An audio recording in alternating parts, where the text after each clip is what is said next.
Stephanie White basically put the handcuffs on what is really should be one of the top 3 or 4 players in the league right now. She's also been injured. That's the other thing that a lot of people, I believe, are overlooking here. But let's start with Arike because they've got a game coming up against the Dallas Wings, and she doesn't name Caitlin Clark in here. But because she named somebody else, in my opinion, recent commentary from WNBA players and media personalities has intensified scrutiny of Caitlin Clark's professional performance, with criticism emerging from multiple sources as her statistical production has declined during injury recovery periods. These developments reflect broader narratives surrounding expectations and performance evaluation in professional women's basketball. It's a clear sign of disrespect because she knows damn good and well she's Caitlin Clark's backup. And it's a player we all like, but nonetheless, they know what they're doing here. On Sunday, the Dallas Wings will travel to take on the Indiana Fever in their second game against the most popular team in the WNBA. However, sensation Caitlin Clark missed that game with injury, postponing the first. Dallas Wings guard Arike Ogunbowale provided notable commentary ahead of their upcoming matchup with the Indiana Fever, specifically highlighting the defensive abilities of Ari McDonald rather than acknowledging Clark as the primary offensive threat. This strategic messaging occurred despite Clark's established role as the team's primary facilitator and McDonald's position as a backup point guard. With injury, postponing the first pro showdown between her and Wings guard Paige Beckers. Tomorrow's a massive game. That Clark-Paige Beckers thing, I can't wait to see the ratings on that game. We're going to learn a lot about that versus Caitlin versus, say, Angel. That's going to be interesting. Remember, because Paige is supposed to be the next big deal, allegedly. That's what we keep getting told. Clark and the Fever have underperformed this season. Ogunbowale's comments focused on McDonald's defensive intensity, describing her as a pest who effectively disrupted offensive flow during their previous encounter. Statistical analysis of that June matchup shows McDonald held Ogunbowale to 5 of 12 shooting, despite not recording traditional defensive statistics like steals or blocks. Meanwhile, Paige Beckers posted 27 points in what represented one of her strongest professional performances. The emphasis on McDonald rather than Clark represents a shift in competitive respect and recognition that coincides with Clark's recent struggles. Media coverage has noted instances where opposing teams appear more concerned with role players than with the former collegiate sensation, suggesting changed perceptions of relative threat levels. Fever have underperformed this season. Although the Wings are at 6-15, they have not had an easy go of it either. Well, Paige was hurt for a while too. They are 0-2 on their current road trip and are looking to play spoiler to the Fever and their playoff hopes. Although after losing by 8 points in their first game against Indiana, the Wings know how to they have to step it up. Interestingly, they are not concerned about Caitlin Clark. Former NBA player Jeff Teague delivered particularly harsh criticism during recent podcast appearances, characterizing Clark as having been figured out by league defenses. Teague's analysis focused on perceived limitations in Clark's offensive repertoire, specifically citing her reliance on step-back three-pointers while moving left and driving tendencies that favor her right side. Teague's assessment included the assertion that Clark represents a one-trick pony whose predictable offensive patterns have been neutralized by improved defensive preparation. His comments extend beyond tactical analysis to broader questions about Clark's ability to adapt and evolve within professional competition.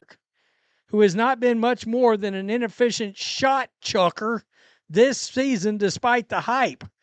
Wow. A little disrespect from Athlon Sports. The Wings seem content to let her shoot, knowing there will be plenty of rebounds to be had. Let me point this out. You know how we watched the WNBA media and the sports media try to prop up The criticism coincides with Clark's extended absence due to lower body injuries that have significantly impacted her availability and performance consistency. Missing 5 games due to groin injury has disrupted rhythm and conditioning that previously defined her exceptional collegiate success. Medical considerations may explain performance variations that critics attribute to tactical limitations. Lower body injuries typically affect shooting mechanics, particularly for long-range attempts that require full-body coordination and power generation. Recovery timelines for such injuries often extend beyond initial return dates, with lingering effects on explosiveness and movement quality. Try to prop up all these other players as adversaries, particularly Angel Reese and Asia Wilson. Now that Caitlin Clark's had some struggles, and she's dealt with injury, etc., oh, the wolves are coming out now. They're going to use this opportunity to try to insult, throw shade at Caitlin Clark at every opportunity. Questions have emerged regarding injury disclosure practices and whether reported conditions accurately reflect the full scope of physical limitations. Some observers suggest that groin injuries may have been present longer than officially acknowledged, potentially explaining performance inconsistencies that predate recent injury reports. The timing of increased criticism reflects broader patterns in sports media coverage, where struggling stars face amplified scrutiny compared to periods of peak performance. Media personalities who previously supported Clark now contribute to negative narratives that question her fundamental abilities rather than acknowledging temporary setbacks. Opportunity. That's what we're fixing to see, which is just going to add another layer onto everything that's going on. So, converting those misses into points, on the other hand, won't come easily, and Dallas knows it. Quote, they were definitely aggressive, Arike Ogunbowale said of the first matchup with the Fever. They have great defenders. And Arie McDonald, she's a pest. So just figuring out ways to get open. Strategic factors beyond injury may contribute to performance challenges, particularly regarding offensive system implementation and role definition. Coaching approaches that limit Clark's primary initiator responsibilities could artificially constrain statistical production and overall effectiveness. The contrast between recent struggles and Clark's established capabilities suggests that current criticism may prove premature. Her collegiate dominance included consistent success against elite competition, using the same fundamental skills now being questioned by professional observers. So just figuring out ways to get open. Yeah, so we've watched the film on that, and I think we'll be better for sure on Sunday. Think about that a minute. In the June showdown between the Fever and the Wings, McDonald did not rack up a steal or block, but managed to hold Ogunbowale to 5 of 12 shooting. Beckers, on the other hand, posted 27 points, one of the best games of her young career.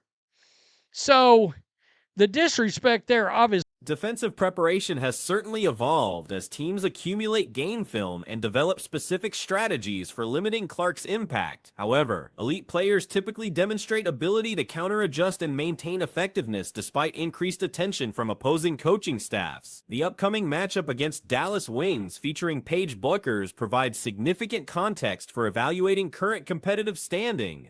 Television ratings and fan interest in this contest will demonstrate Clark's continued marketability despite recent performance concerns. Here for Caitlin Clark. The Indiana Fever brand is going to get as big and go as far as Caitlin Clark takes it. And I don't think Kelly Krauskopf understands that. And the latest video that is surfacing, floating around, being consumed by Fever fans across the globe, because this is an international superstar they have on their hands. This may have been the straw that broke the camel's back. If you guys missed it, if you didn't hear what Kelly had to say, long-term evaluation should consider both current limitations and historical precedent for elite players working through injury recovery and system adjustments. The combination of physical healing and tactical optimization may restore performance levels that silence current criticism. Professional development often includes periods of struggle and adaptation that ultimately contribute to long-term success. Current negative commentary may reflect normal growing pains rather than fundamental limitations in Clark's professional ceiling. The camel's back. If you guys missed it, if you didn't hear what Kelly had to say, take a listen. That we want to sustain the growth and the interest level in the franchise. I mean, this is about the Indiana Fever. Yes, we have a foundational player in Caitlin Clark and Leah Boston, and we're going to continue to add to that. But I want this team to be the leader in the country, and a brand, an enduring brand, like Apple or something. I mean, we have a real opportunity here. This isn't the NFL. The Indiana Fever organization faces mounting pressure from stakeholders regarding strategic direction and player utilization, culminating in unprecedented public relations challenges that have forced leadership into defensive positions. Recent developments indicate significant disconnect between organizational priorities and fan expectations. Team President Kelly Crosskup's deactivation of social media accounts represents an unusual response to criticism suggesting internal strain regarding current team management approaches. Crosskup's public statements reveal fundamental misunderstanding of the franchise's current market position. Her comparison of the organization to enduring brands like Apple demonstrates aspirational thinking that ignores practical realities of professional sports economics. Unlike technology companies that succeed through product innovation, sports franchises depend entirely on talent acquisition and strategic utilization. This isn't the NFL. This is the WNBA. A star is going to take the Fever where the Fever want to go. And that star is Caitlin Clark. Kelly, you're talking about being a leading brand. You're talking about sustaining growth, sustaining the interest level in the franchise. You know how that happens? Is if Caitlin Clark stays in Indiana, is if Caitlin Clark is participating in an... The organizational philosophy of Caitlin Clark is participating in an entertaining and exciting brand of basketball that doesn't take away and diminish her skill sets, that doesn't turn off fans that have been following her for the last 3 to 5 years. And what you've done in a matter of 8 months has been detrimental to that cause. What you've done, what Amber's done, what the coaching staff has done has been more detrimental in the last 8 months than anything Chris. However, organizational decision-making appears disconnected from these performance indicators. Strategic choices regarding coaching philosophy, roster construction, and offensive systems often conflict with approaches that would maximize Clark's effectiveness and consequently fan engagement levels. The coaching staff's implementation of motion-based offensive systems creates constraints that limit Clark's natural playmaking abilities. These methodical approaches prioritize ball movement and screening actions over the aggressive pace and transition opportunities that showcase her unique skill set most effectively. Has been more detrimental in the last 8 months than anything Christie Sides, Lynn Dunn did last season. Those are just the facts of the matter. Do you guys not realize that Caitlin Clark is the Indiana Fever when it comes to the new growth, when it comes to the new interest, the new attendance, the record sales, going from 4,000 in an arena to 17,000 in an arena every single night?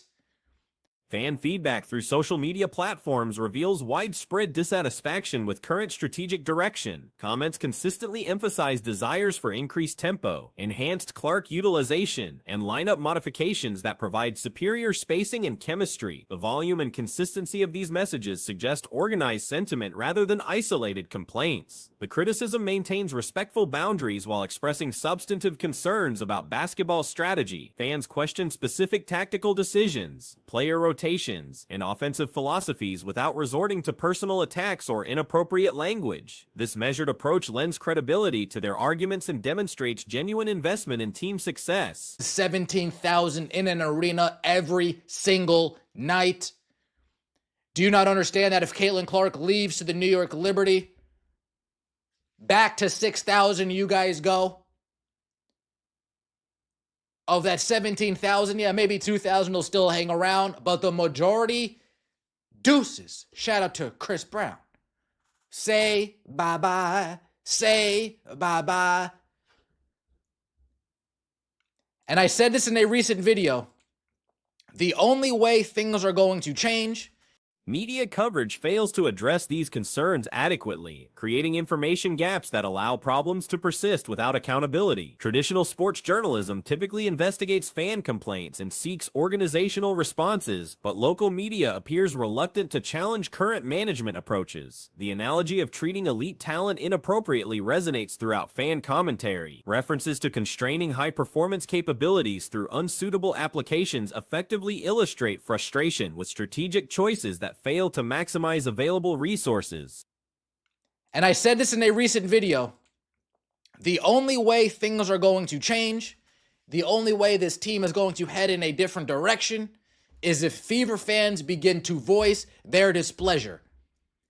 If they stop giving grace and accepting mediocrity, and they start holding the front office to the same standards that they set forth prior to the season. Championship standards, and Caitlin Clark being the focal point of the Indiana Fever. Organizational leadership's withdrawal from public engagement exacerbates these tensions rather than resolving them. When executives avoid addressing legitimate concerns, stakeholder frustration intensifies and criticism expands beyond specific issues to encompass broader competency questions. The competitive landscape provides alternative destinations that would likely embrace different strategic approaches. Other franchises with superior organizational cultures might implement systems that better utilize Clark's abilities while providing more supportive environments for her continued development. And the voices have been heard loud and clear because Kelly is tired of hearing your voices. Kelly doesn't want to hear what you fans have to say anymore. She's tired of it.